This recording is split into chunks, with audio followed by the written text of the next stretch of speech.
Buenas tardes a los que os habéis incorporado recientemente. Son las 4:05 y bueno, vamos a empezar ya con la jornada de hoy. Seguimos dentro del ámbito del Comité Ético de Investigación Clínica con Medicamentos y bueno, hoy la verdad es que tenemos la suerte de contar con Rafael Baraja, que es un experto en protección de datos. Y enseguida, en cuanto le propuse que era necesario su participación en estas jornadas que hemos iniciado, la verdad es que enseguida aceptó. Rafael Baraja es ahora mismo el responsable de protección de datos del Instituto de Investigación INCLIVA y en relación al CEIM, pues tenemos la suerte de que aceptó incorporarse como miembro del CEIM para asesorarnos en todo lo relativo a protección de datos. La verdad es que el Real Decreto que regula ahora los ensayos clínicos, pues bueno, lo obliga, pero realmente es que a nivel práctico nos hemos dado cuenta de que es una figura que es importante porque desconocemos pues muchos aspectos de qué. Aspectos en relación a que la historia clínica es una herramienta creada y en la cual introducimos datos pues, con fines de asistencia clínica de los pacientes, pero luego la realidad es que para la gran mayoría, por no decir el 100% de las investigaciones que realizamos en el ámbito de la biomedicina, pues accedemos a la historia clínica con finalidad diferente a la finalidad asistencial. Así que yo escuché por primera vez lo que era un dato personal de Rafa Baraja y bueno, Rafa seguro que hoy nos lo vuelve a comentar y no voy a extenderme más, simplemente agradecerte, Rafa, el participar en esta jornada y nada, adelante. Sí que quiero comentaros que el Zoom ya sabéis que tiene la posibilidad de escribirnos a través del chat. Y bueno, pues he hablado con Rafa, él está totalmente de acuerdo en que según vayan surgiendo las dudas y los comentarios, podemos escribir en el chat y Rafa nos contesta en ese momento o cuando él considere. Así que Rafa, muchas gracias y te cedo la palabra. Gracias, Marina. Bueno, pues están viendo ya mi pantalla y vamos a hablar un poco sobre la historia clínica desde varios ámbitos, desde varios ángulos. La historia clínica para toda la gente que trabaja en cualquier hospital, en cualquier centro sanitario, es su herramienta de trabajo de todos los días, pero vamos a ver un poco qué es lo que se dice desde distintos ángulos de esta herramienta de trabajo que es tan cotidiana para muchas personas. Lo primero que quiero mencionar, como bien decía Marina, mi ámbito es el de protección de datos. Quiero destacar mucho lo que la Agencia Española de Protección de Datos dice al respecto de esta herramienta. Primero, tenemos una guía que emitió específicamente para pacientes y usuarios de la sanidad para resolver muchas dudas que como usuarios podemos tener al respecto de los datos que tienen de nosotros, pues nuestros hospitales, nuestro centro de salud, nuestros médicos que nos atienden y que hay veces que no se tiene muy claro qué es lo que hay y para qué es lo que hay.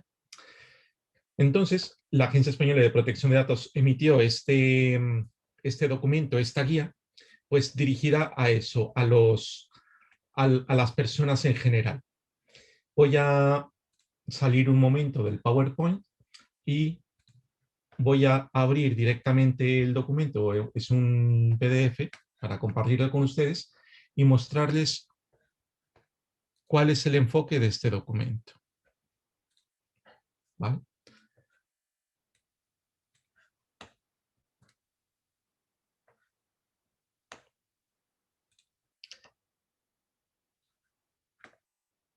Confirmarme si están viendo mi pantalla. Sí, Rafa. ¿Sí? Vale, perfecto. Muy bien.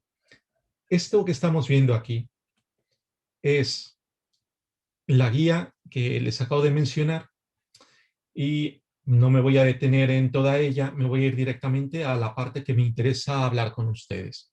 los aspectos generales de esos datos de salud o de la historia clínica. Lo primero que nos está diciendo la Agencia Española es que los datos personales relativos a la salud son considerados como datos sensibles especialmente protegidos. Es decir, no solamente son datos personales, sino también tienen una categoría adicional, que es la de datos sensible o de especial protección. Y tras la publicación del Reglamento General de Protección de Datos, se llaman de categoría especial. Es decir, si ya cuando entramos al tema de trabajar con datos de carácter personal, hay que tratar el tema con respeto, cuando vamos a categorías especiales de datos personales, esto todavía es más complejo y más relevante. Algo con lo que empieza este documento, por eso es que he venido aquí, es a definir si es o no personal toda la información que está dentro de esta historia clínica. Y ahora veremos lo que es la historia clínica. Dos de las cuestiones que se plantean los usuarios de la sanidad es qué informaciones de carácter personal son datos y cuáles no lo son. Es decir, hasta dónde llega el concepto personal en una base de datos sanitaria, en la historia clínica. ¿Cuál es la definición de datos personales? Pues es toda información sobre una persona física identificada o identificable. Cualquier información vinculada a una persona es un dato personal y está sujeto por la normativa de datos personales, que es el Reglamento General de Protección de Datos a nivel europeo y la Ley Orgánica de Protección de Datos 3/2018 a nivel español, que además está totalmente alineada con el Reglamento Europeo. Entonces, la gran pregunta es, bueno, si yo no tengo un nombre y un apellido, ¿eso es un dato personal o no? Porque yo veo un número de historia clínica, por ejemplo, y yo no sé a quién pertenece. Pues aquí lo dice la misma definición de datos personal. Se considerará toda persona física identificable, toda persona cuya identidad pueda determinarse directa o indirectamente. La historia clínica, todos los registros clínicos están vinculados con una persona generalmente a través de un código como el SIP o de un código como el número de historia clínica o en algunos casos de códigos como el DNI. Estos códigos significa que hay una determinación indirecta de la identidad. Que yo no tenga ahí el nombre y el apellido en la pantalla que estoy viendo, pero tenga yo el SIP o el número de historia clínica, ya te está dando la trazabilidad contra la persona con la que estás hablando. Un identificador, datos de localización o varios elementos propios de la identidad de la persona. ¿Qué significa esto? Si yo no tengo ningún código, pero tengo varios elementos que son propios de su identidad física, fisiológica, genética, psíquica, económica, cultural o social, ese conjunto de datos ya son datos personales. Vamos a suponer que tú estás viendo una pantalla en la cual tienes un conjunto de datos y no hay número de historia clínica, no hay número de SIP, no hay número de DNI, por ejemplo. Pero tú, en los datos que estás visualizando, tú ves que es una persona que tuvo una consulta con el servicio con la consulta de oftalmología del hospital el martes a las 14:45 horas, por ejemplo. Pues simplemente ese dato ya da trazabilidad contra una persona, aunque tal pareciera que eso no revela la identidad de nadie, pues eso ya puede revelar la identidad de quién se está hablando. Otro enfoque a este conjunto de datos que identifican, imagínate tú que tienes una base de datos en la cual has quitado los nombres, los SIPs, los DNIs, todo eso lo has quitado, porque quieres que no sea personal eso que está ahí. Bueno, pues si en la base de datos tú tienes ciertas columnas con información y tú ves que hay una persona con un diagnóstico de, no sé, cáncer de pulmón que tiene 94 años y que vive en el código postal 25348 y que tiene una mutación X en algún gen, por ejemplo, ese conjunto de datos ya es tan específico que te van a llevar a una persona en particular, con lo cual todo ese conjunto de datos tendría que tener el carácter de dato personal, todo ese conjunto de datos. Los datos relativos a la salud, que obviamente una historia clínica los tiene, los voy a comentar en unos minutos con otra diapositiva, porque vamos a ver todo lo que se considera datos relativos a la salud, incluidos los genéticos, por supuesto. Después de que esto se lo explica la Agencia Española de Protección de Datos a las personas que están leyendo el documento, le explican aquí, por tanto, los datos personales existentes en bases de datos sanitarias son de dos tipos. Los identificativos, tales como el nombre, apellidos, dirección, teléfono, DNI, número de SIP, etc. Y los que no son identificativos, toda la información acerca de su estado de salud, tales como pruebas diagnósticas, cirugías, medicamentos, antecedentes familiares, etc. Toda esta información personal y de salud, que ya ha dejado claro que todo esto es información personal y además de la categoría especial de datos relativos a la salud, constituye la denominada historia clínica. Y nos recuerda que eso está regulado en la Ley 41/2002 de la autonomía del paciente, de información y documentación clínica.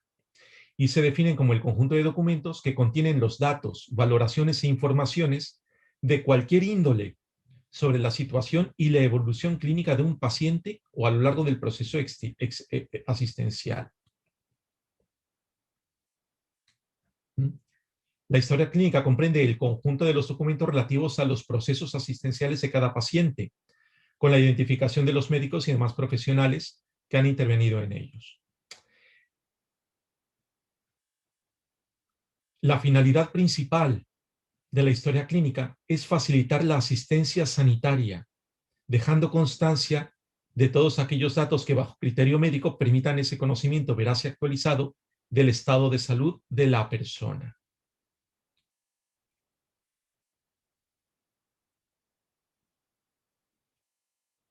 Vale, entonces, dicho esto, me voy a regresar a la presentación, porque ya nos ha quedado claro que la Agencia Española de Protección de Datos nos está diciendo, no hay confusión, no hay duda alguna. Todo lo que está en la historia clínica son datos de carácter personal. ¿Sí?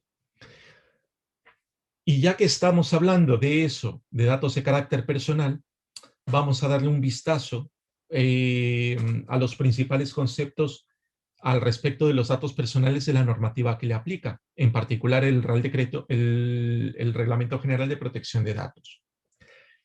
Datos personales ya nos lo ha explicado el texto anterior, no lo voy a leer, es cualquier información vinculada a una persona física, directa o indirectamente. Ya está, cualquier tipo de dato. Después viene el siguiente concepto, que esto es lo que sí quiero compartir con ustedes y es por eso que tengo esta diapositiva. La palabra tratamiento. La normativa en protección de datos tiene como, vamos a llamarle unidad de análisis, el tratamiento de un dato. Así como la normativa anterior del 99 hablaba del fichero y hacía énfasis en el fichero, había que registrar el fichero ante la Agencia Española de Protección de Datos, había que determinar un responsable del fichero, había que hacer un documento de seguridad del fichero y todo orientaba al fichero, a la base de datos. En este caso, se ha transformado el concepto y a lo que le da peso es al tratamiento. El fichero donde va a descansar ese dato es solamente una parte del tratamiento, que significa todo lo que se hace con ese dato desde su inicio, desde que existe, hasta su finalización, hasta que ese dato termina su vida útil y se descarta, se elimina. Y todos los tratamientos de datos tienen que cumplir con la normativa de protección de datos. ¿Qué es un tratamiento de datos? Pues aquí lo tenemos, que dice, es cualquier operación o conjunto de operaciones, realizadas sobre datos personales. Nos está diciendo cualquier operación realizada sobre los datos personales. Después, entre paréntesis, nos pone una serie de ejemplos de cuáles pueden ser esas operaciones que se consideran tratamientos de datos. Recoger los datos. Eso es un tratamiento. Registro de los datos. Organización de los datos. Estructuración de los datos. Bueno, todo esto es muy claro. Si yo hago una recogida de datos, estoy haciendo un tratamiento de datos. Si yo los organizo, los estructuro, todo eso es muy claro. Pero vamos a ir un poco más adelante. Conservación de los datos. El simple hecho de que yo conserve datos personales ya implica que estoy haciendo un tratamiento de ellos. Si yo, por alguna razón justificada genero una base de datos que puede ser un Excel, tampoco tiene que ser algo tan técnicamente complejo. Si yo hago una recogida de datos, un fichero, y lo conservo fuera de su objetivo para el que fue recogido, estoy haciendo yo un tratamiento de datos, quiere decir que yo tengo responsabilidad sobre eso que estoy haciendo de los datos porque estoy decidiendo hacerlo a motu propio. Adaptación de los datos, modificación de los datos, extracción de los datos, consulta de los datos.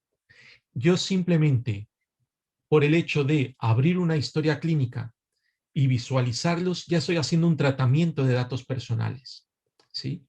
Porque tengo aquí entre los ejemplos la consulta. Consultar datos ya implica que los estoy tratando. Utilizarlos, por supuesto. Comunicar esos datos. Comunicarlos por transmisión, es decir, transmitiéndolos, difundiéndolos o habilitando el acceso a un tercero. Si yo permito que otra persona pueda acceder a estos datos de carácter personal, la otra persona que está entrando bajo mi permiso o bajo mi tutela ya está haciendo un tratamiento de esos datos del cual tengo yo responsabilidad. Cotejarlos, interconectarlos, limitarlos, suprimirlos o destruirlos. Esto es tan amplio que el hecho de destruir los datos ya implica que estoy haciendo un tratamiento de datos. ¿A qué voy con todo esto? De que cualquier tratamiento de datos que se realice tiene que cumplir con toda la normativa de protección de datos.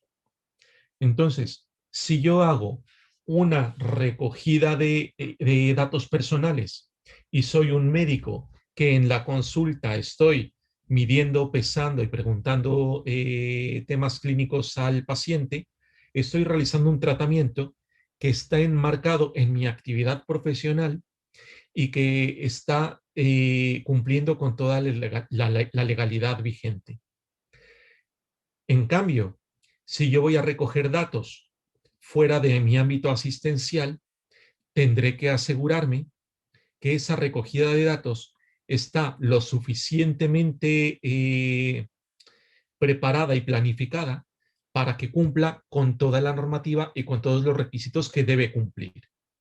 Pero así como digo recogida, así digo conservación, así digo consulta, así digo acceso o destrucción. Y bueno, datos relativos a la salud, el reglamento general en las definiciones dice que son datos personales relativos a la salud física o mental de una persona física, incluida, he dejado esto en rojo, incluida la prestación de servicios de atención sanitaria que revelen información sobre su estado de salud. ¿Qué significa incluida la prestación de servicios de atención sanitaria? Si yo aparezco en una agenda del servicio de oftalmología, simplemente que mi nombre aparezca ahí ya revela un aspecto relativo a mi salud, ¿sí? Yo alguna razón tendré para haber visitado el servicio de oftalmología, y digo oftalmología como decir cualquier otro. Vamos a abrir un poco más el ángulo a los datos relativos a la salud. aunque el artículo 5 del reglamento tiene las definiciones que vimos antes, tiene otro apartado que se llama considerandos, y uno de ellos directamente define de una manera más amplia a qué se refieren los datos personales relativos a la salud. Empieza muy parecido como la definición. Entre los datos personales relativos a la salud, se deben incluir todos los datos relativos al estado de salud del interesado, que dan información sobre su estado de salud física o mental. Eso se parece mucho a lo que vimos en la definición. Sin embargo, ya empieza a desgranar. Sobre su estado de salud física o mental, pasada, presente o futura. ¿Sí?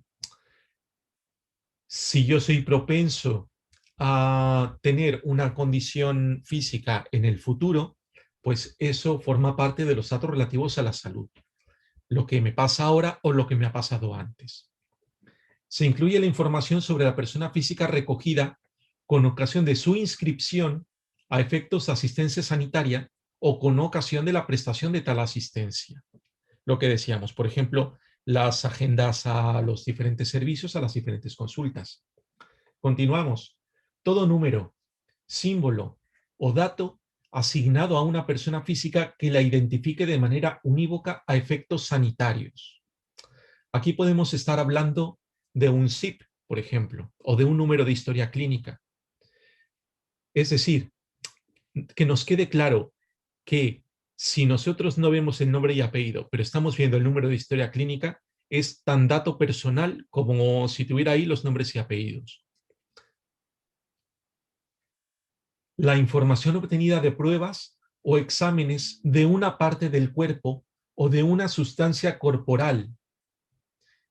Es decir, si un excedente de un procedimiento quirúrgico que le hacen a un paciente se analiza en el laboratorio y se obtienen una serie de parámetros sobre esa muestra, esos parámetros de laboratorio siguen siendo datos de carácter personal relativos a la salud, es decir, de categoría especial. ¿Sí? Esto también es importante porque en muchos, en ciertos casos, cuando se busca hacer estudios sobre resultados de laboratorio, pues tal parece que estás hablando de trozos de carne y no de personas. Pero es claro que cualquier información relativa a una muestra del cuerpo o de una sustancia corporal, como aquí lo dice muy claro, es un dato de carácter personal. Aunque yo en el laboratorio no tenga ni idea de a quién corresponda esta muestra. Eso es independiente.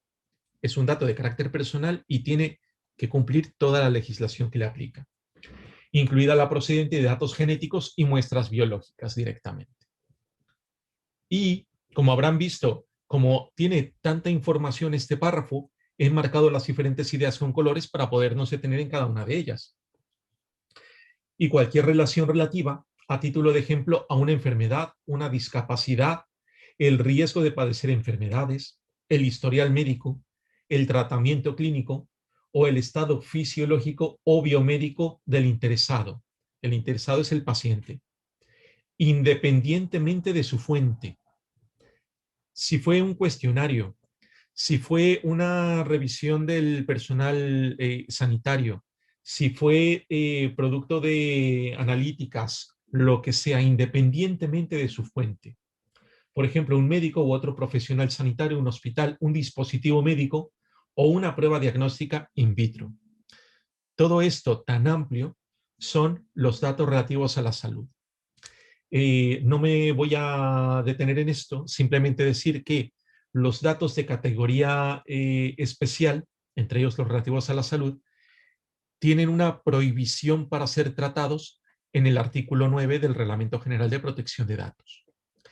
Ese reglamento primero define cuáles son las categorías especiales de datos y dice que está prohibido realizar tratamientos sobre ellos. Ese es el apartado 1.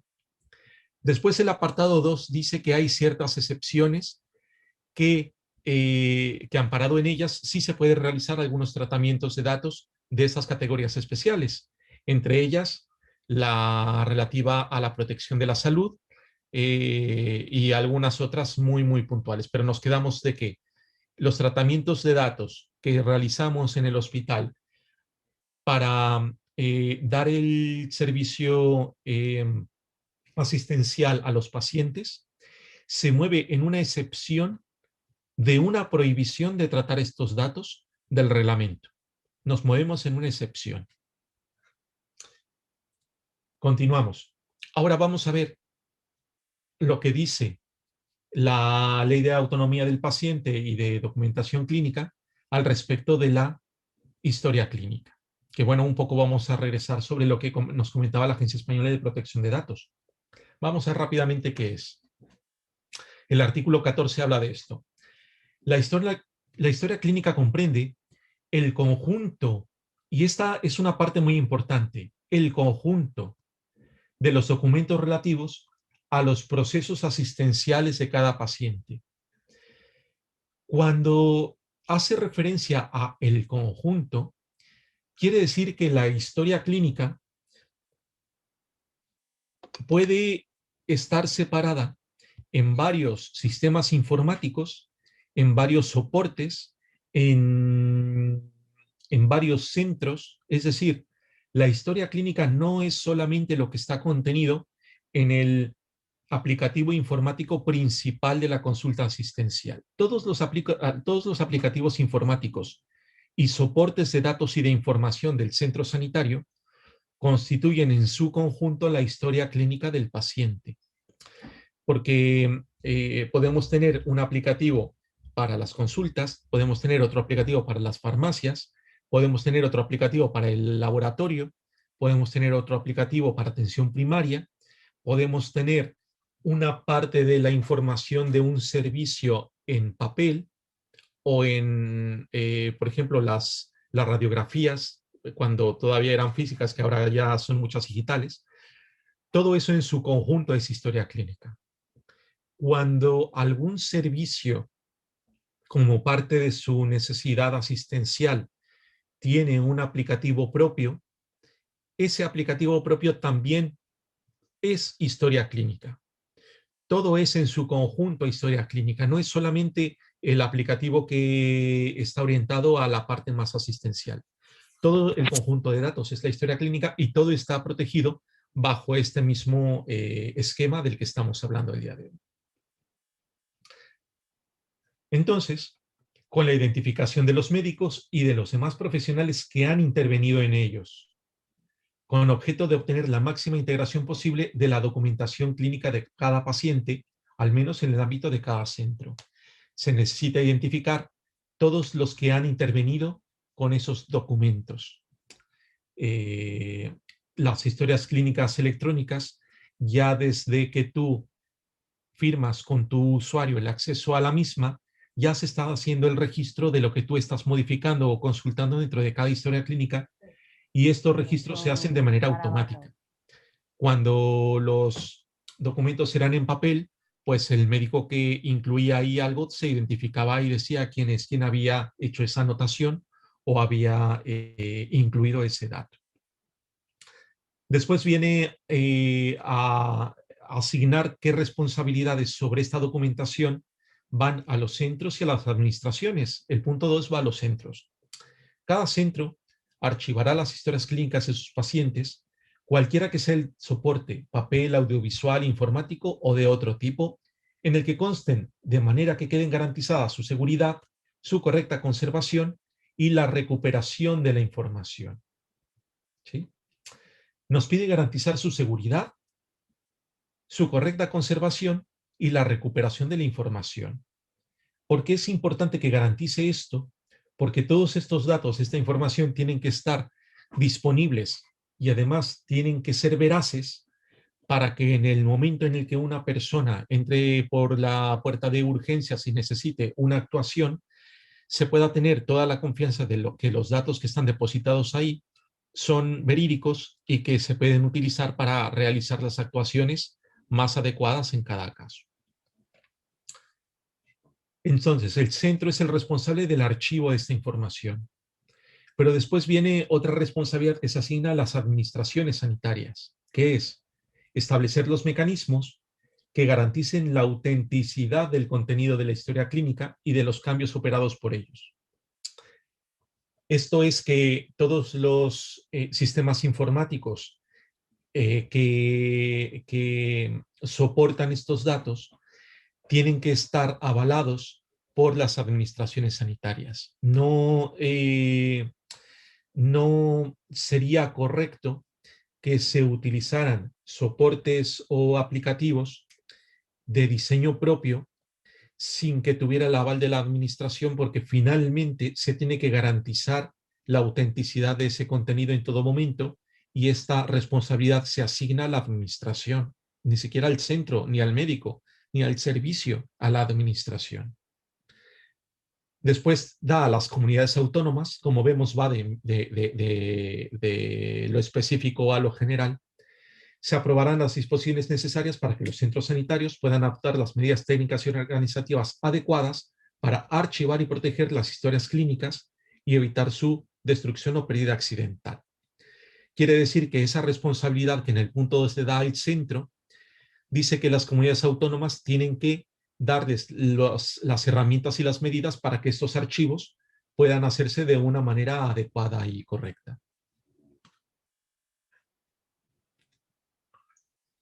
Esa es la historia clínica como definición. Ahora vamos a ver en el artículo 16 los usos. ¿Para qué está pensada toda esa información? Pues muy fácil. La historia clínica es un instrumento destinado fundamentalmente a garantizar una asistencia adecuada al paciente. Está pensada principalmente para fines asistenciales. Los profesionales asistenciales del centro que realizan el diagnóstico o tratamiento del paciente tienen acceso a la historia clínica de este como instrumento fundamental para su adecuada asistencia. ¿Sí? Aquí nos dice dos cosas. Dice poco, pero dice mucho.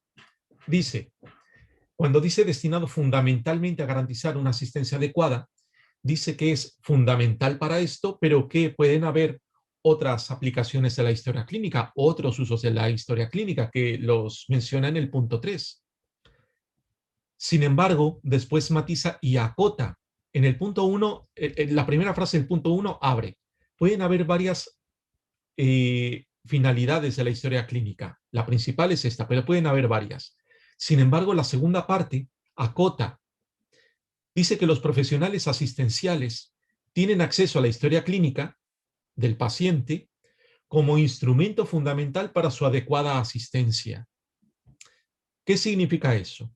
De que, aunque pueden haber más finalidades para la historia clínica, el acceso que tienen los profesionales asistenciales es solamente para esta finalidad de darle asistencia médica a este paciente. No tienen ese acceso para las otras finalidades que pudiera tener la historia clínica, solamente para esta. Punto 2. Cada centro establecerá los métodos que posibiliten en todo momento el acceso a la historia clínica de cada paciente por los profesionales que le asisten. Eso es muy obvio. Vamos al punto 3, que tiene un poquito más de contenido que comentaremos. Aquí empieza ya hablándonos de otros fines que puede tener la historia clínica, además del asistencial. El acceso a la historia clínica con fines judiciales, epidemiológicos, de salud pública, de investigación o de docencia, ¿sí?, se rigen por lo dispuesto.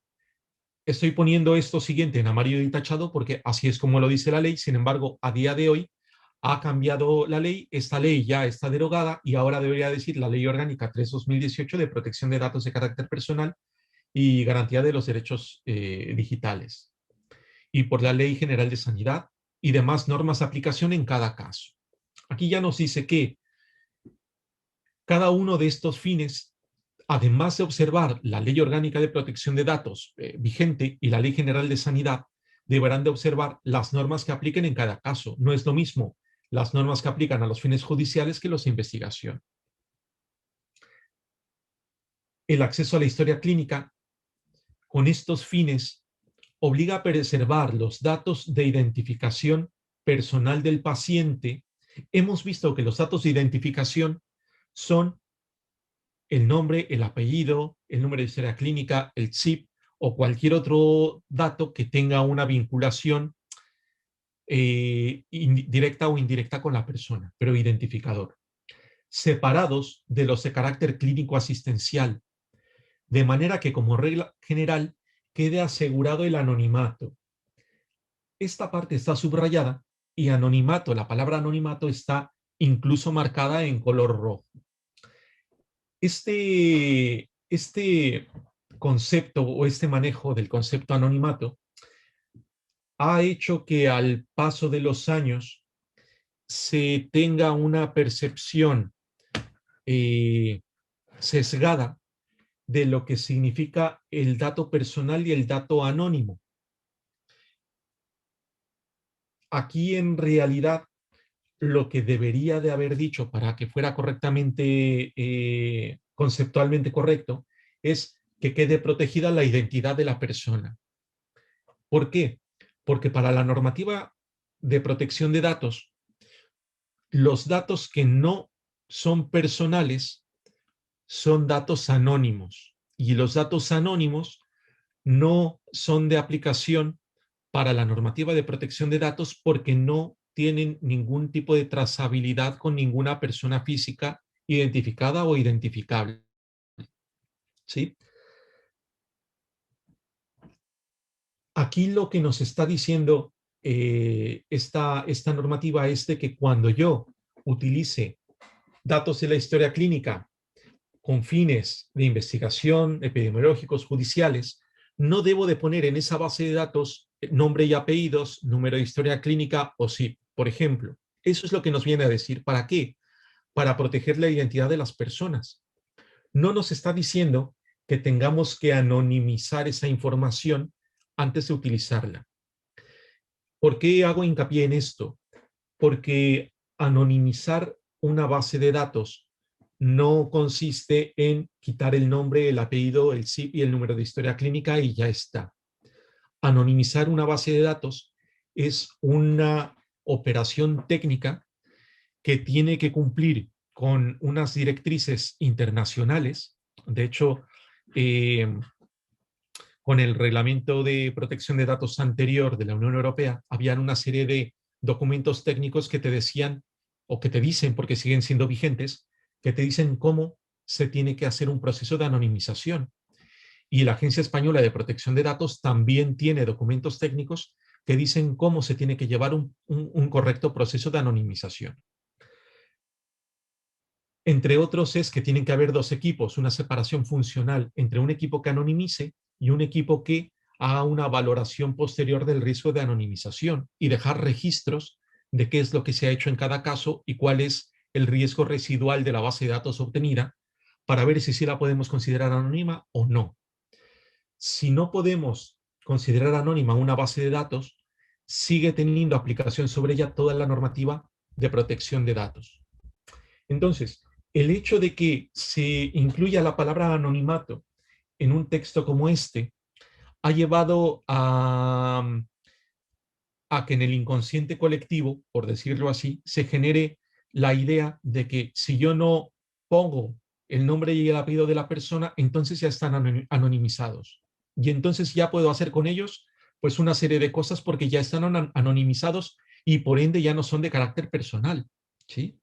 Y luego vienen los argumentos. Uy, pero si yo veo aquí el número de la historia clínica, yo no puedo saber quién es, entonces esto es anonimizado. Pues no, no es anonimizado.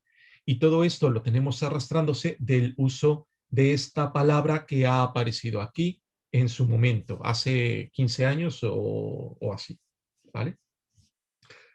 Salvo que el propio paciente haya dado su consentimiento para no separarlos. ¿Qué significa este salvo, esta salvedad? No es una prohibición.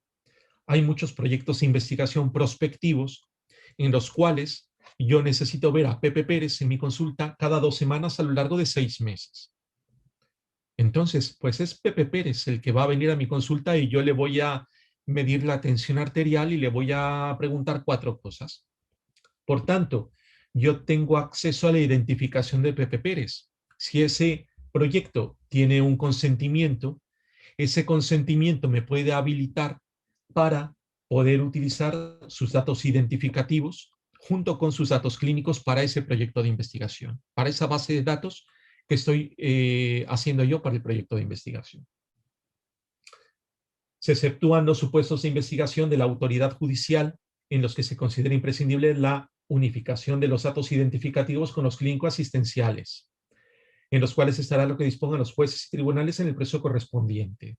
Esto también, si yo quiero usar los datos identificativos junto a los clínicos, puedo pedir un consentimiento. Sin embargo, si a mí un juez me pide los datos clínicos unidos con los identificativos, yo tengo que hacerle caso. Eso es muy obvio. Bueno, todo eso dice este apartado 3. Y luego el acceso a los datos y documentos de la historia clínica queda limitado estrictamente a los fines específicos de cada caso. ¿Sí? El acceso a los datos y documentos queda limitado estrictamente a los fines específicos de cada caso. ¿Qué quiere decir este punto tan breve y tan pequeño? De que si yo estoy haciendo un acceso con fines asistenciales, solamente tengo que limitarme a esos fines asistenciales en ese acceso a la historia clínica.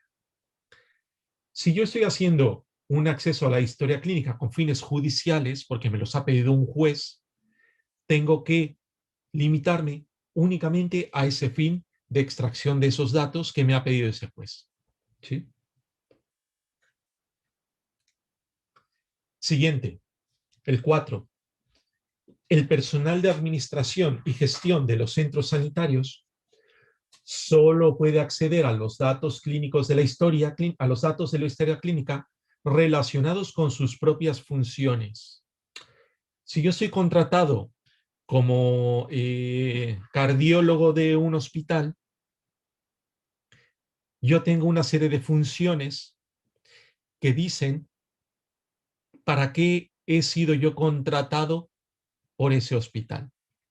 Y para el desempeño adecuado de esas funciones es que ese hospital me ha habilitado un acceso o accesos a los datos personales de los pacientes que yo debo tratar o potencialmente podría tratar. ¿Sí?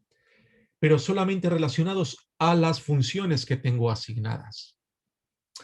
Si a mí me han contratado para hacer, por ejemplo, una verificación de la calidad de los datos, entonces yo podré estar entrando a todas las historias clínicas del hospital, pero para ejercer mis funciones de verificación de la calidad de esos datos.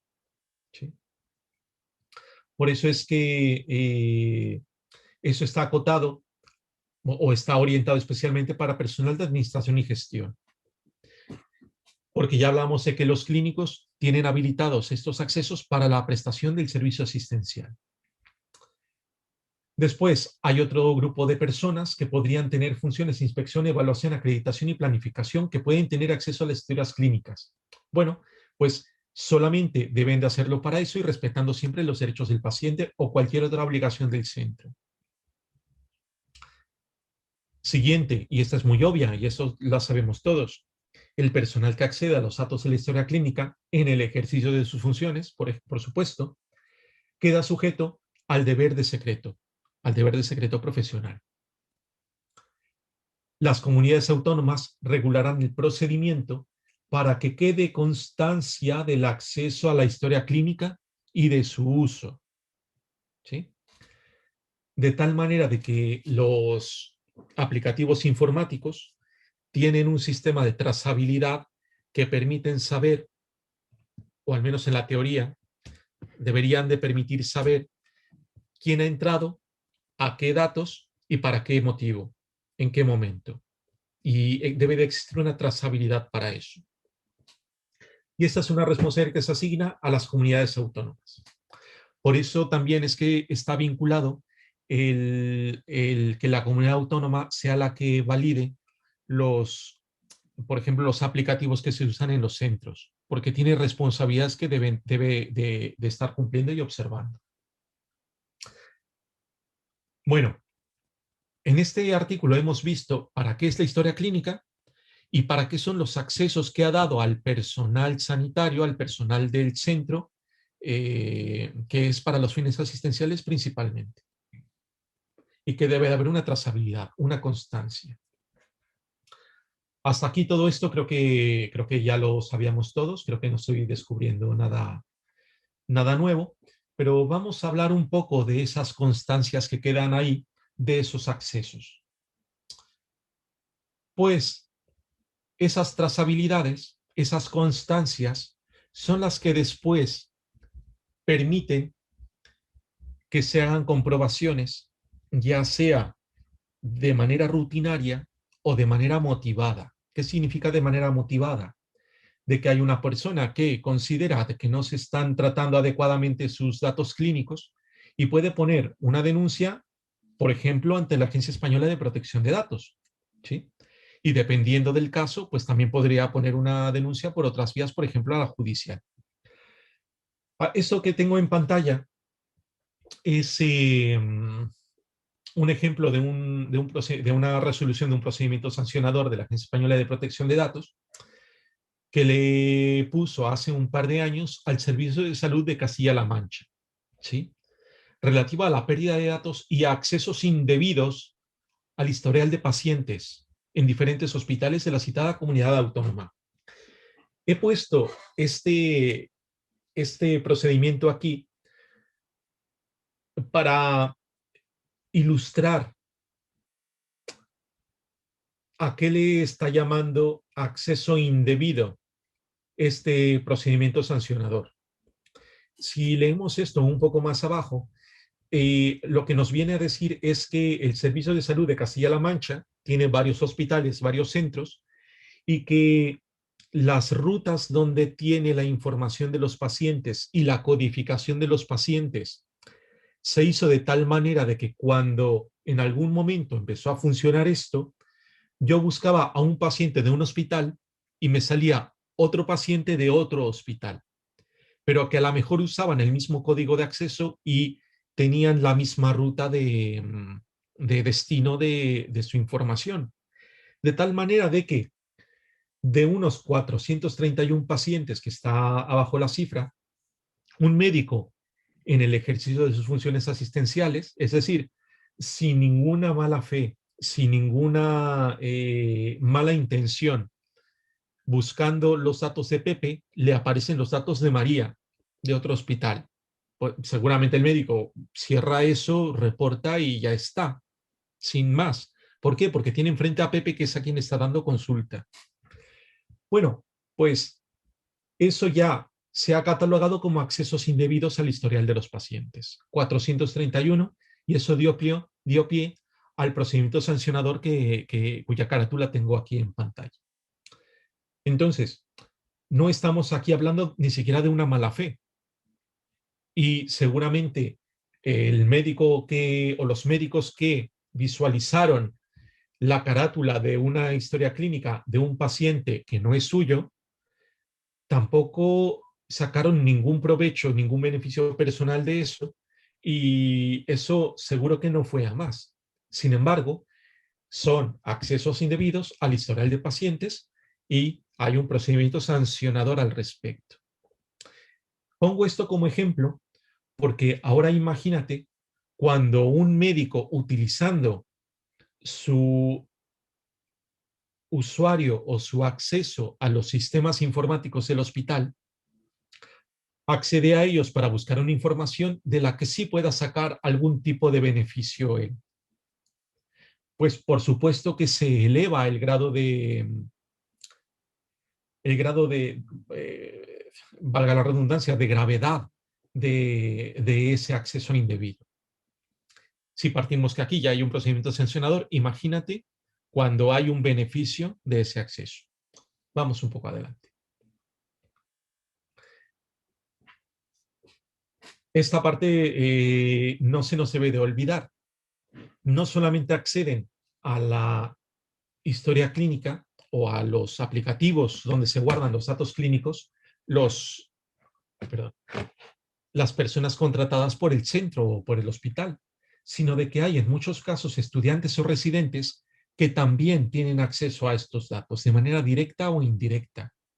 Esto también está regulado por esta orden del Sistema Nacional de Salud, a través del cual se aprueba un protocolo mediante el que se determinan pautas básicas destinadas a asegurar y proteger el derecho a la intimidad del paciente por los alumnos y residentes en ciencias de la salud. Prácticamente nos está reconociendo que hay un derecho, hay una necesidad real y evidente de que estos colectivos puedan acceder a estos datos sanitarios en el ejercicio de sus roles que están desempeñando ahí, estudiantes o residentes. Sin embargo, estas personas no pueden acceder a todo de la misma manera como accedería un facultativo. Estas personas tienen que acceder, se supone que evitando datos identificativos a través de una disociación, y de nuevo aparece ahí la palabra anonimato, porque todo esto está basado en la manera como estaba conceptualizado todo desde el párrafo que vimos que marqué en rojo, la palabra anónimo. Garantizar su anonimato quiere decir garantizar que no tiene un acceso directo a la identidad de la persona, aunque sigue siendo el dato personal. También aquí tiene que haber una persona responsable de estos estudiantes o residentes, que es quien, digamos, que regula o controla o vigila que los accesos y el uso de esa información sea adecuada, que sea para lo que debe de ser y de una manera correcta para proteger pues los derechos e intereses de las personas cuyos datos están ahí. Vale. Marina, ¿quieres comentar algo? Abre el micrófono y comenta, por favor. Sí, Rafa, es que aquí cuando dices en relación a los alumnos, yo te iba a preguntar, tenía preparada esta pregunta porque antes se había hecho referencia pues a lo que son los administrativos y a los que son los sanitarios cuando has comentado la ley de investigación, o sea, la ley de autonomía del paciente, pero no habían salido el tema de los alumnos, que es muy importante porque cada vez hay más TFMs, TFGs. Entonces, aquí en concreto mi pregunta es, cuando dice los alumnos solo podrán acceder a la historia clínica en los términos previstos por el artículo que requiere la previa disociación de los datos clínicos de los datos clínicos con los personales. Entonces, aquí disociación, la palabra disociación, ¿a qué se refiere exactamente? Ah, porque has dicho antes que anonimización era una técnica que era un Sí, procedimiento específico para el cual sí. no estamos formados, No, no, no, no, desconocemos. no. Y Entonces, aquí además, disociación, exactamente, ¿qué significa? Porque esto sí que es importante para los TCMs y los TCGs. disociación significa que no tenga acceso a los datos identificativos, que se disocian los datos identificativos de los datos clínicos.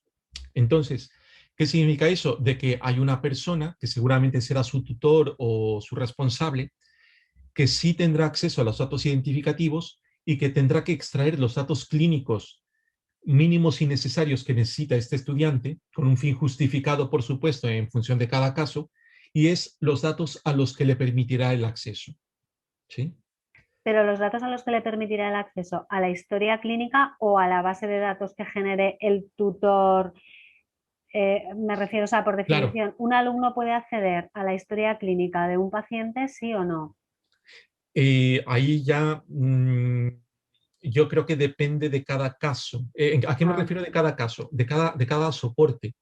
Porque como decíamos, no es lo mismo, en nuestro caso, no es lo mismo el Orión que ¿cómo se llaman? Bueno, hay varios aplicativos en el hospital, el de farmacia, el sí. de atención primaria, el asistencial, y cada uno de ellos, para acceder, puedes llegar a unos datos u otros. Entonces, si tú puedes disociar la identidad si en la pantalla de inicio, vamos, del aplicativo, te Sí. aparece el nombre, el apellido y el chip de la persona, no hay manera de que ese aplicativo disocie los datos clínicos de los identificativos. Entonces, arreglo a ley, sería el tutor el que tendría que extraer los datos de ese sistema y prepararle una base de datos al alumno, que es la que le entregaría, no le tendría que permitir el acceso a ese aplicativo informático.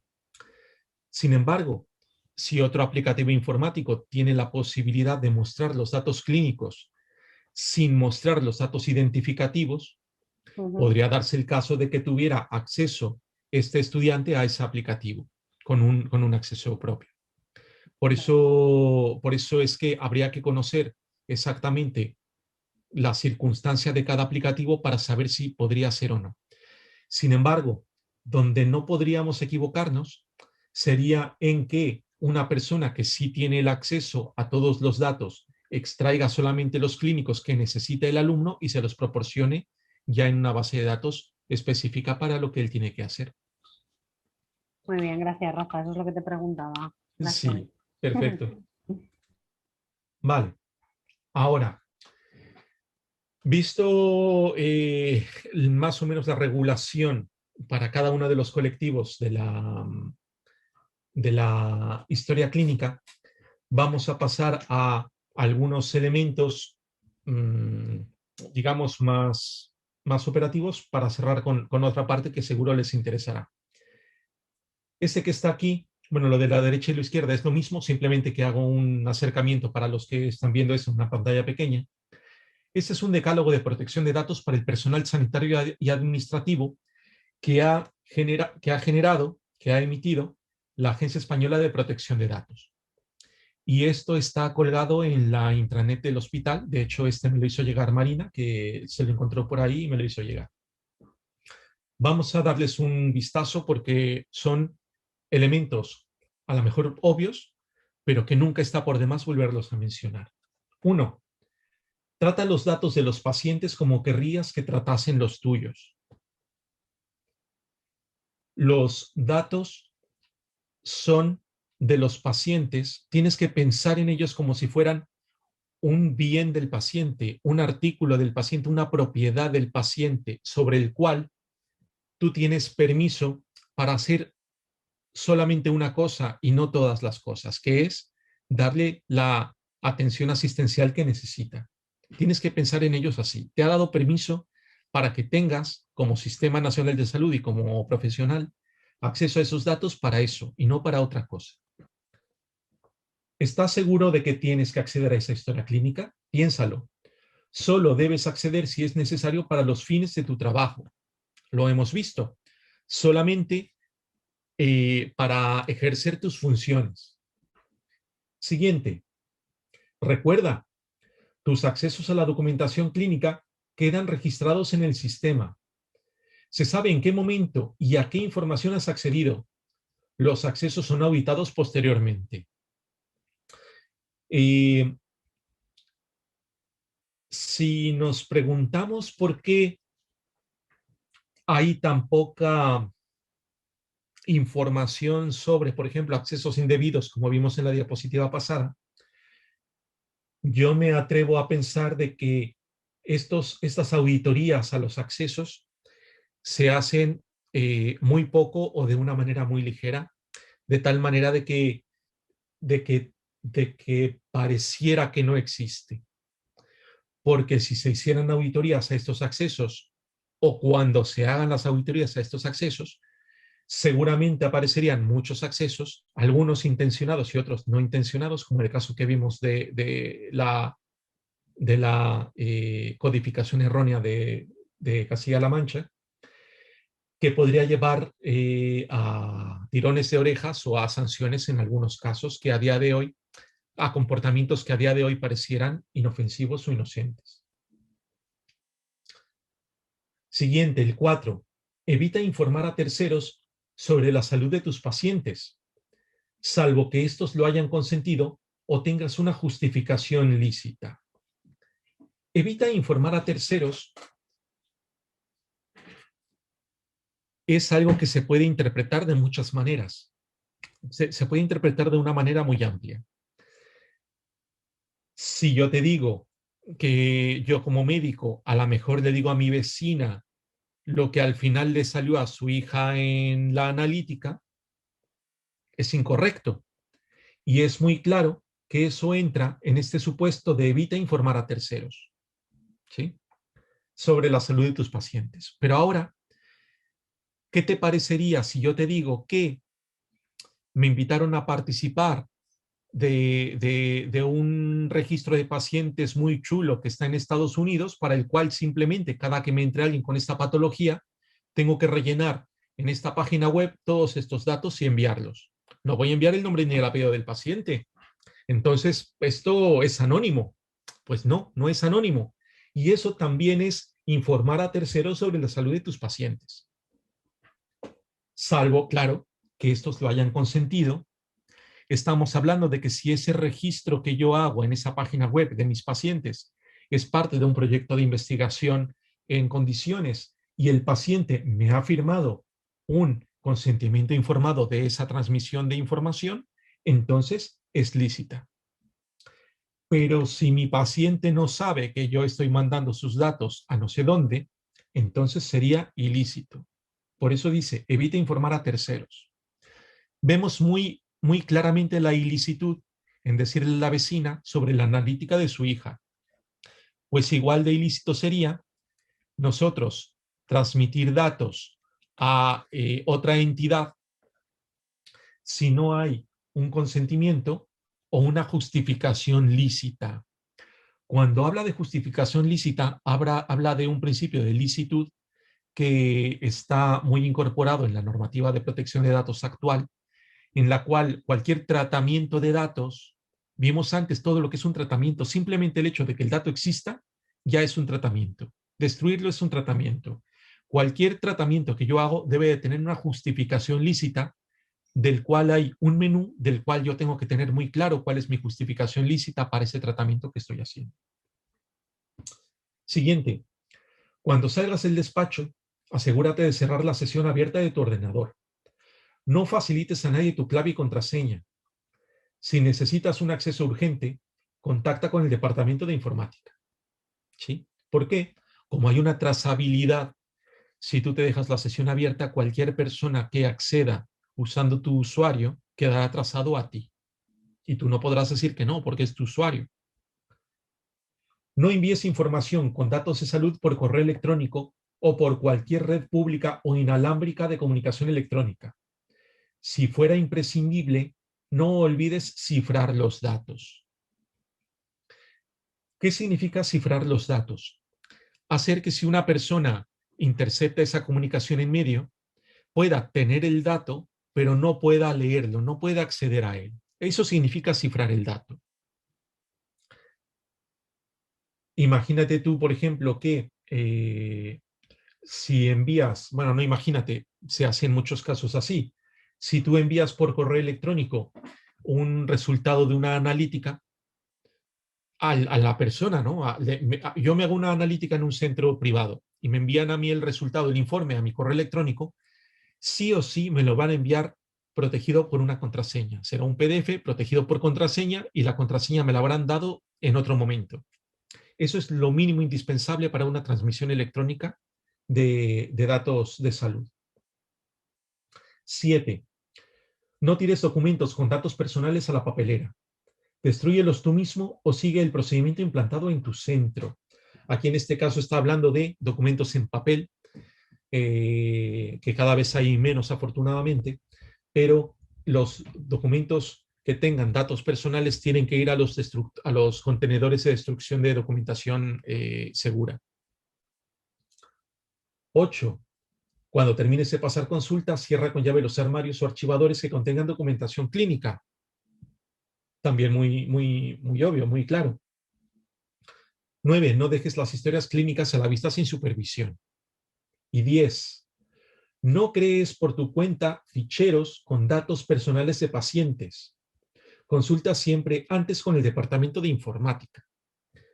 Si tú, por tu cuenta, generas ficheros propios con datos de pacientes, para empezar estás haciendo un tratamiento de esos datos personales a motu propio. No es un tratamiento de datos del hospital ni del servicio de salud público. No. Es un tratamiento tuyo porque tú lo estás haciendo, porque tú lo estás decidiendo. Seas lo que seas médico, seas enfermero, seas jefe de servicio, seas lo que seas. Si ese fichero de datos de tus pacientes no tiene el visto bueno, como poco, del hospital como entidad o de la administración, si es algo un poco más robusto, no deberías hacerlo porque tú estás responsabilizándote por ese tratamiento de datos personales que estás haciendo. Eso es por un lado. Y por otro lado, ese fichero está al margen de la administración y la administración recuerda que tiene obligaciones que cumplir sobre cualquier dato que pudiera considerarse parte de la historia clínica. Si tú estás haciendo un fichero con los datos con tus datos de tus pacientes o los pacientes de tu servicio, forma parte de la historia clínica y el centro y la administración tienen obligaciones para con ese fichero. Si ese fichero se reconoce oficialmente como un fichero institucional o institucionalizado a nivel de centro y de administración, entonces el responsable de ese tratamiento pasa a ser el Servicio Público de Salud y ya no yo como persona, que yo he decidido hacerlo porque me dio la gana. No, yo tuve la iniciativa, pero eso fue adoptado por el centro y la administración de tal manera de que es un fichero de interés público reconocido por todos. No es algo que a mí se me ha ocurrido y que yo hago a motu propio. La diferencia es esa. Vale. Marina, Es adelante. que aprovecho, Rafa, ya que te tenemos aquí. Pasa por favor la diapo del decálogo, que es que hay una pregunta muy concreta que te quiero hacer como miembro del CEIM, ¿eh? Y es el punto 4, cuando dices evita informar a terceros sobre la salud de tus pacientes, salvo que estos lo hayan consentido, o sea, hayan firmado un consentimiento informado o tengas una justificación lícita. Y has hecho pues un ejemplo que es muy habitual, que formamos parte de un proyecto de investigación pues, multicéntrico de recogida de datos epidemiológico en el cual pues entramos en la historia clínica, recogimos las variables del estudio, las metemos en la base de datos y lo enviamos o lo metemos en un CRF, en un cuaderno de recogida de datos electrónico centralizado que está pues en el país que sea. Entonces, mi pregunta concreta es, una cosa es que el paciente haya dado el consentimiento, eso está clarísimo, pero tener una justificación lícita, por ejemplo, tener un dictamen favorable de un comité del CEIM, ¿estaría dentro de lo que se puede considerar justificación lícita para que yo no pida consentimiento informado del paciente, pero sin embargo lícitamente sí que meto los datos y los comparto? Eh, ¿O no? yo, O lícito va más allá. sí. A ver, ¿qué es una justificación lícita para informar a un tercero? Que un juez me pida esos datos, Ah, ok. O sea, muy delimitado. Muy que la delimitado. policía me pida esos datos, Sí. ¿sí? Entonces yo puedo facilitar esos datos sin el consentimiento del tercero. ¿Por qué? Porque hay una base legal, lícito habla de una justificación legal, hay una base legal que dice que cuando un juez me pida información, se la tengo que dar. O sea, no es que yo diga que se la doy porque me interesa mucho la justicia. No, no, no, no, no. Es que hay una ley que dice que si no se lo doy, es que acabo yo con un problema. Se la tengo que dar. Si viene la policía y me pide ciertos datos de salud de mis pacientes o de un paciente en particular, porque lo necesitan porque están investigando una agresión o un yo qué sé, pues hay una ley que dice que a la policía yo le tengo que dar esa información, porque si no estoy haciendo como poco obstrucción a la justicia, ¿sí? Ujú. Sí. Eso es una justificación lícita. Ahora, si, si no hay un consentimiento y un comité ético me dice que encuentra una justificación lícita para que yo envíe estos datos a donde tenga que enviarlos, pues el comité ético yo creo que simplemente me valida o me da un visto bueno más cercano sobre una justificación lícita que ya esté en algún otro lado. Por ejemplo, si yo te digo de que un juez me pide un dato, eso es algo que pasa siempre porque hay una ley que dice que en cualquier momento que un juez me pida eso, yo se lo tengo que dar. Pero, por Sí, ejemplo, eh, ahora con el año pasado, con la emergencia sanitaria, sí. es algo que no está en el continuo, es algo que ha aparecido de una manera sobrevenida. Quiero decir, no es como que un juez me pida el dato. Entonces, si amparado en una normativa que se publica para hacer frente a esa contingencia sanitaria o en base a estudios epidemiológicos que tienen una licitud de un bien común, el comité ético me autoriza a que yo participe o entregue estos datos a un tercero sin consentimiento, porque esto va al Carlos III, que está concentrando todos los datos nacionales para tomar decisiones clínicas, entonces se podría encontrar ahí una justificación lícita. Pero si es un proyecto que no tiene una finalidad de salud pública, que el único beneficio que va a dar es un beneficio personal al investigador o a un grupo de investigadores que van a publicar con esto, Mm. difícilmente podríamos eh, sustentar una justificación lícita, como les decía en el otro foro, Marina, si al final un juez viene y me lo pregunta y se lo tengo que argumentar, o si viene Telecinco a entrevistarme y yo tengo que argumentar por qué es que dije que esto era lícito o no. Es decir, yo necesito tener muy claros cuáles son los argumentos que le puedo dar a un tercero con la frente en alto para mantener esa palabra que he dado de que dije que sí a algo. Que después me puedo equivocar, pero al menos yo puedo demostrar que lo tengo estructurado, que lo tengo pensado y que tengo algún fundamento bien armado, ¿sí? En su Rafa, momento. porque por lo que yo entiendo, el dictamen favorable del comité es una cosa, ¿no? Es, vale, pues un dictamen favorable, pero el responsable último de haber accedido a la historia clínica del paciente sin el consentimiento del paciente es el investigador, ¿no? O el promotor. Sí, bueno, Esto a me ver, parece importante para transmitir a los investigadores que el hecho de pedir el consentimiento informado a los pacientes, aunque es un trámite que a veces molesta porque hay que invertir tiempo, pues en realidad lo que acabas haciendo es legalmente protegerte. exactamente, Porque tú tengas un dictamen favorable de un CEIM no te exonera de tu responsabilidad como investigador, ¿no? sí, Es mi pregunta. pero a lo mejor es que tendríamos que ir antes. Y nosotros decir como SEIM, como comité, Sí, como no encuentro yo una justificación lícita para ese acceso y para ese informar a terceros, sí o sí tienes que ir al consentimiento, porque el comité ético es el responsable de valorar ética, legal y metodológicamente el proyecto. pero el responsable de acceder de esa forma es el investigador. Claro, pero a lo que voy es de que tendríamos nosotros que negarle el dictamen favorable Ujú. si vemos que no tiene una justificación lícita y que no tiene el consentimiento. Es decir, yo estoy viendo de que si tú lo haces, va a estar mal hecho. Yo no puedo darte un dictamen favorable a algo que va a estar mal hecho si lo haces.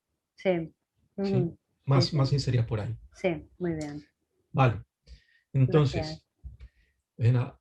Entonces, hablaba hace un momento en la diapositiva anterior que las inspecciones o las auditorías, a verlas, sí las hay, pero a lo mejor hay menos de las que podríamos pensar que deberían de haber. Ahora les quiero mostrar de una manera muy breve este documento que se llama Plan de Inspección de Oficio de la Atención Sociosanitaria, que es también de la Agencia Española de Protección de Datos. Este documento, ¿qué significa? Pues que la Agencia Española de Protección de Datos hizo una inspección en una serie de centros sanitarios para ver cómo estaban tratando los datos de sus pacientes desde varios ángulos. Entonces, les voy a poner muy rápidamente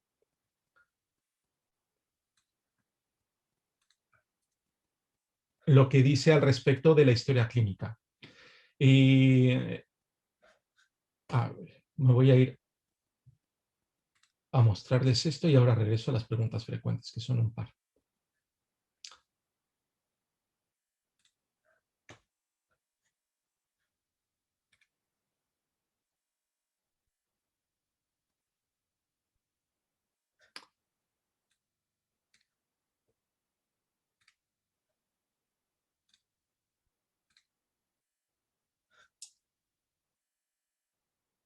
Vale.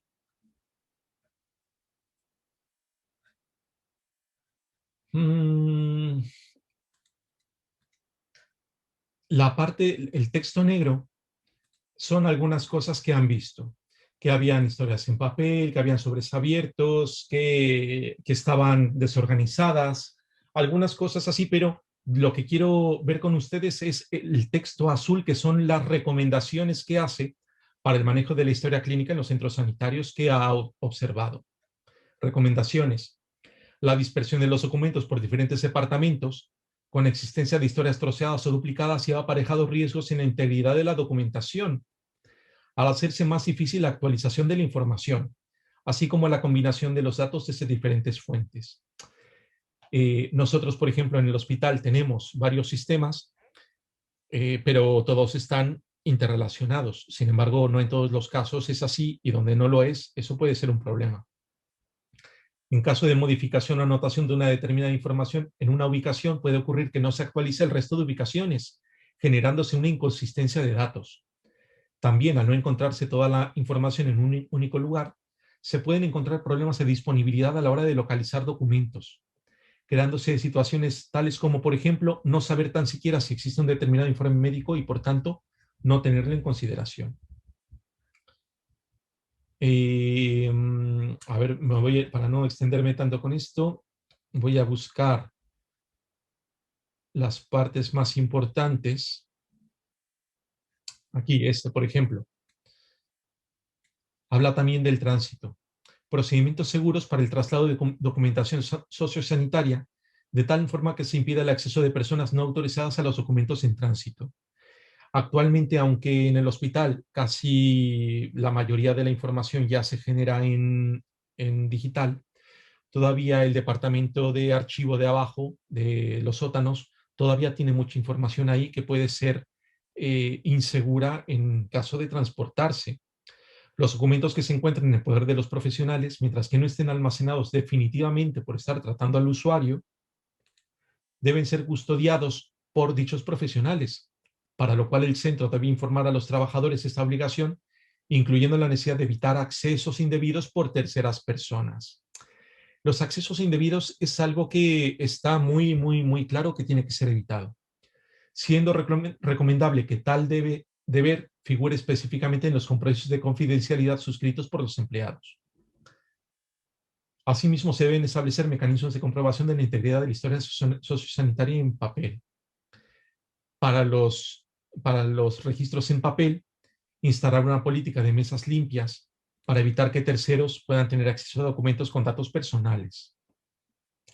Y un procedimiento de destrucción segura de documentación mediante contenedores cerrados o destructoras de papel. Como podemos ver, la mayoría de esta información va a evitar los riesgos de las historias clínicas en papel, y a que en el caso de que se tengan en paralelo varios sistemas o varios soportes, que estos podrían estar no coordinados y generar problemas a la hora de consultarlos. Esto que tengo aquí son preguntas frecuentes que el mismo informe incluye en su parte final. Y esto es porque hay un derecho de los datos personales que es el derecho de rectificación. Cuando cualquiera de nosotros, como usuarios, tenemos datos nuestros que está tratando un tercero y tú sabes que algo es incorrecto, tú puedes ejercer tu derecho de rectificación y pedirle a quien trata tus datos que corrija el dato incorrecto. Sin embargo, en la historia clínica es un tipo de dato particular desde el punto de vista de que es extraído o es generado por un profesional que tiene un nivel de conocimiento y de competencia que exceda el del usuario. Es decir, yo si quiero que un médico cambie un dato en mi historia clínica, pues seguro que yo sabré menos que el médico al respecto de lo que está ahí. Si a mí me pusieron que el día que fui a la consulta tenía una tensión de X, pues seguramente quien habrá tomado esa tensión será más competente para poderla medir que yo. Entonces, no es un acceso que se pueda, no es un derecho que se pueda ejercer con la misma facilidad que si yo me cambio de casa y voy a mi banco y pido que se corrija mi dirección porque ha dejado de ser correcta la que tiene. Es distinto. En un centro sociosanitario, ¿es posible cancelar determinados datos de un usuario a petición suya? No es posible su cancelación, a no ser el consentimiento. Al no ser el consentimiento la base jurídica del tratamiento, no cabe la revocación del consentimiento ni la oposición al tratamiento. ¿Por qué? Porque la base legal para la historia clínica no es el consentimiento del usuario. El hospital tiene datos míos, pero no porque tenga mi consentimiento para que tenga esos datos, sino es que el hospital tiene una base legal que es una obligación legal para que tenga esos datos. Hay una ley que dice que los centros sanitarios deben de tener una historia clínica, la acabamos de leer, la leímos hace rato, en la cual tiene que custodiar todos mis registros para darme la atención sanitaria. No es mi consentimiento y entonces yo no puedo retirar ese consentimiento porque nunca lo ha habido. Lo está haciendo el hospital porque tiene la obligación legal para hacerlo. Con carácter general, la base jurídica se encontrará en el cumplimiento de una obligación legal aplicable al responsable del tratamiento, ya que es preciso mantener la autenticidad de la historia sociosanitaria. La solicitud debe ser contestada motivando las razones por las cuales no se cancelan los datos. Cuando una persona pide un ejercicio de derechos al hospital, a lo mejor no le dan ese derecho que pide, pero se le tiene que contestar. Una cautela apropiada podría ser marcar estos datos como confidenciales, estableciendo mecanismos para que solo sean consultados cuando sea estrictamente necesario y advirtiendo de su carácter especialmente sensible en cada uno de los accesos efectuados mediante un mensaje al profesional que accede. Otra pregunta.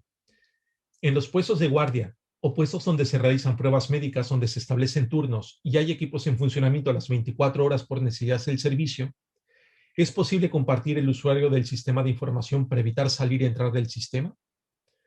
Recordemos que eso está en el informe de inspección de oficio de la Agencia Española de Protección de Datos. Y lo que contesta es, no se debe compartir la utilización del usuario, ni desvelar la clave de acceso asociada a ningún empleado, compañero o tercera persona. Tampoco deben utilizarse usuarios genéricos compartidos. Deben de ser usuarios personales. Cada empleado, cuando comienza su jornada, debe iniciar sesión con su usuario y cerrarla al terminar. Nada del usuario servicio de no sé qué. ¿Sí? No. Es personal, porque a la hora de hacer la trazabilidad, cada acceso, cada visualización tiene que llevar a una persona. ¿Y si accedo a una historia clínica sin observar los anteriores fundamentos legales? Bueno, pues pudiera ser una conducta que contravenga el derecho a la intimidad personal recogido en el artículo 18.4 de la Constitución. Nada más eso, imagínate, estás vulnerando un derecho constitucional. Y si los comparto con alguien más, bueno, pues podría considerarse revelación de secretos. Por supuesto, fuera de los supuestos que vimos antes, fuera de que existiera un consentimiento o un fundamento legal para ello. Y aquí, bueno, pues para terminar, esta es ya la última parte de la conversación, pues una serie de noticias que están en los medios, en los periódicos, al respecto de esto. El acceso a una historia clínica sin consentimiento es un delito penal también para los profesionales de la salud. El desconocimiento de la ley y actuar de buena fe no exime de su cumplimiento. No me voy a detener en cada uno de ellos. Esto se pone una búsqueda en Google y se encuentra en un momento porque los hay. Entonces, simplemente es mostrar que sí hay consecuencias por este tipo de cosas. No tantas como podría haber si hubieran inspecciones de manera más regular, pero haberlas las hay. Aquí muy rápidamente, de la ley orgánica del el Código Penal sobre el descubrimiento y revelación de secretos ya te dice que son penas de prisión de 1 a 4 años y multa de 12 a 24 meses. Porque son datos reservados de carácter personal o familiar. ¿Sí? Iguales penas se impondrá a quien sin estar autorizado acceda por cualquier medio a los mismos, en perjuicio del titular de los datos o de un tercero. Por acá abajo, igualmente, cuando los hechos descritos en los apartados anteriores afecten a los datos de carácter personal que revelen, entre otros casos, los de salud, se impondrán las penas previstas en su mitad superior. Y si son con fines lucrativos, todavía más. ¿Sí? Aquí hay publicadas otras noticias. Confirmada la condena al médico que consultó el historial clínico del examante de su mujer. Estas dos son del mismo caso de diferentes periódicos. Condenado a cárcel e inhabilitación por consultar el historial clínico del amante de su esposa. Otros. El Supremo confirma la prisión para un médico por consultar el historial clínico de 5 compañeros. ¿Sí? El facultativo accedió hasta en 25 ocasiones desde el 11 de enero del 2010 al 25 de febrero del 2011, según los hechos probados. Por acá abajo otro, una médico afronta 3 años y medio de cárcel por acceder al historial clínico de su exmarido. Y pues bueno, siendo las 17:32, pues si alguien quiere hacer algún comentario o alguna pregunta, pues podemos unos minutitos comentar abiertamente sobre esto.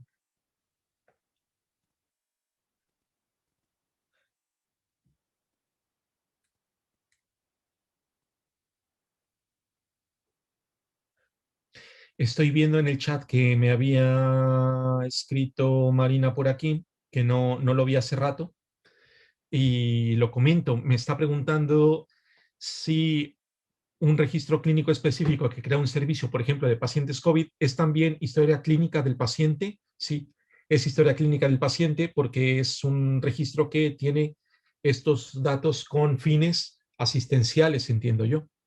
Si este registro fuera con otros fines, tendría a lo mejor otra categoría fuera de la historia clínica. Pero entiendo que si es con fines asistenciales, entonces es historia clínica, sí, sí, sí.